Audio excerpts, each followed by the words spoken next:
Olá, queridos irmãos e irmãs na fé em Cristo Jesus.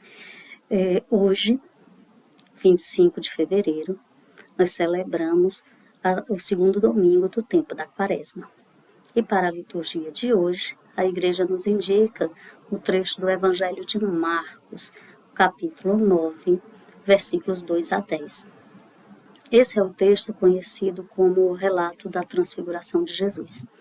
Esse é um texto muito rico do ponto de vista mesmo da narrativa. Nele nós encontramos reminiscências e referências a personagens e temas do Antigo Testamento. E também esse texto ele aponta para um tema que vai ser desenvolvido a partir de agora mais intensamente, dentro do contexto do Evangelho, que é a ressurreição. Aqui, do ponto de vista, eu diria, mais técnico, a gente diz que esse texto ele é uma teofania. Em termos de gênero, ele é uma teofania. Por que a gente pode dizer que esse texto é uma teofania? Porque nele tem alguns elementos próprios desse gênero, que é a presença de elementos da natureza. Aqui é sobretudo a nuvem que desce, e também a voz celeste que sai dessa nuvem e se dirige aos discípulos, atestando algo sobre Jesus. A voz celeste diz, do meio da nuvem, que Jesus é o Filho amado e convida os discípulos a escutar o que Jesus tem a dizer, escutai-o. Além disso, nós temos um elemento que é comum a todas as teofanias, que é o medo daqueles que presenciam a teofania. Nesse texto, o relato nos diz que Jesus ficou transfigurado diante deles, diante dos discípulos, e com a presença ali de Elias e Eliseu, que são os baluartes da fé israelita, da fé monoteísta. Então, a gente tem ali a atestação da tradição do Antigo Testamento sobre quem é Jesus. Mas, além disso, além dessa teofania, como eu dizia, dentro dessa teofania, esse relato, ele faz parte da catequese do discipulado.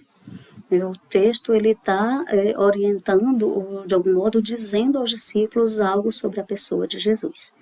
Esse texto, para que a gente entenda que ele, dentro da liturgia, o ponto principal dele é a afirmação sobre a ressurreição, nós precisamos lembrar que ele vem na sequência de relatos após o primeiro anúncio da paixão, que acontece ali no finalzinho do capítulo 8.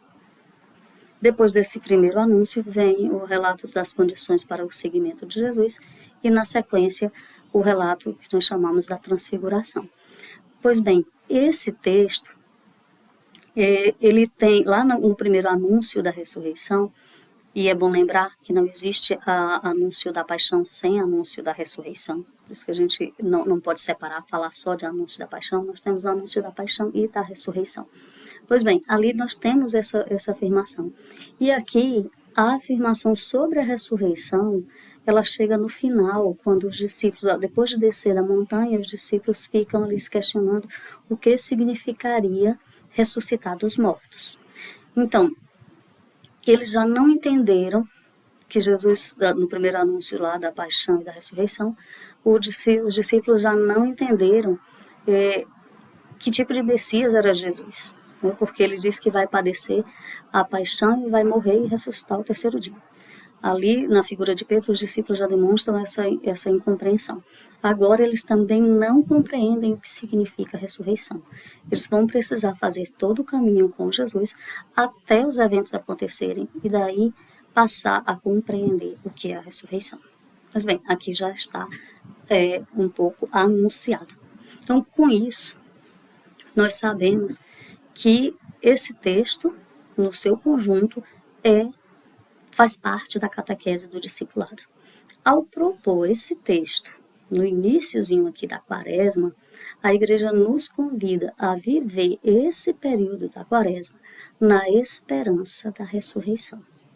Nós vamos viver esse tempo de preparação, que é mais intenso, que é mais de penitência, mas não é numa linha de pesar e de sofrimento pelo sofrimento, aqui é o que tem de comedimento, o que tem de penitência, o que tem de cuidado, é em vista do que nós vamos viver junto com Jesus, seguindo o Mestre, mas sempre com a afirmação da ressurreição como horizonte. Nós vivemos a Quaresma, lembrando que ao final, passada a paixão, nós temos a ressurreição.